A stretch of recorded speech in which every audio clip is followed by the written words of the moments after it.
이슈타? 경기 수원시의 한 다세대 주택에서 끔찍한 일이 벌어졌습니다. 22일 경찰과 지자체에 따르면 전날 오후 2시 50분쯤 수원 권선구의 한 연립주택에서 극한 선택으로 목숨을 끊은 것으로 추정되는 여성 시신 3구가 발견됐습니다. 문이 잠긴 세입자 방에서 악취가 난다는 신고를 받고 출동한 경찰은 강제로 문을 열어 60대 여성 A씨와 각각 30대, 20대인 두 딸의 시신을 확인했습니다. 경찰은 이들의 부패 정도가 심해 시신을 국립과학수사연구원에 부검 의뢰했고 현장에선 외부 침입 정황 등이 발견되지 않았습니다. 세모녀는 왜 이런 극한 선택을 한 걸까요? 숨진 세모녀의 사연을 알고 보니 이들은 암과 난치병 등 건강 문제와 생활고로 어려움을 겪은 것으로 전해졌습니다.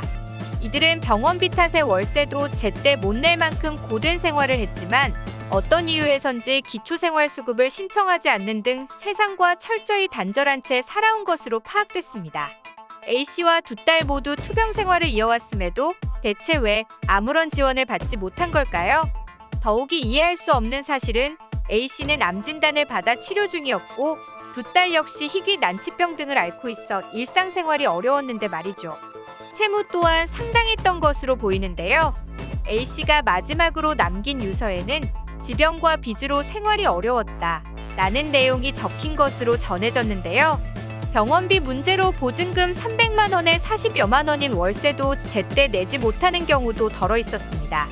더욱더 충격적인 사실은 2020년 2월 화성시에서 인근 수원시로 이사한 뒤 전입신고나 복지서비스 신청 등을 하지 않아 관할 지자체인 수원시에선 이들의 상황을 알지 못했을 뿐 아니라 도움을 줄 친척이나 이웃 등도 없었다는 것. A씨 세모녀는 대부분 바깥 출입 없이 외부와 단절된 생활을 이어왔고 A씨 남편 역시 지병 등으로 이미 세상을 떠난 것으로 확인됐습니다.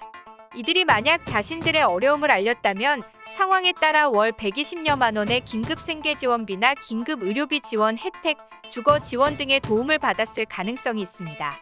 이에 수원시 관계자는 이들이 기초생활수급 등 복지 서비스를 신청한 기록이 없다. 만약 전입신고라도 했다면 통장의 확인 방문으로 어려움을 파악해 상담 등으로 이어질 수 있었을 것이라고 안타까워했습니다.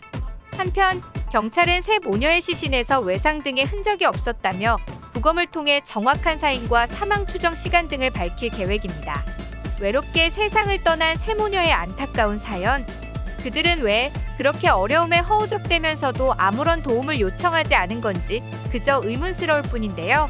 정말 이들의 어려운 사정을 그 누구도 알지 못했을까요? 여러분들의 생각은 어떠신가요? 죽은 사람은 말이 없다지만 진실은 언젠가 밝혀지게 되어 있습니다.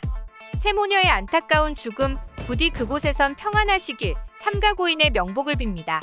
지금까지 이슈톡이었습니다.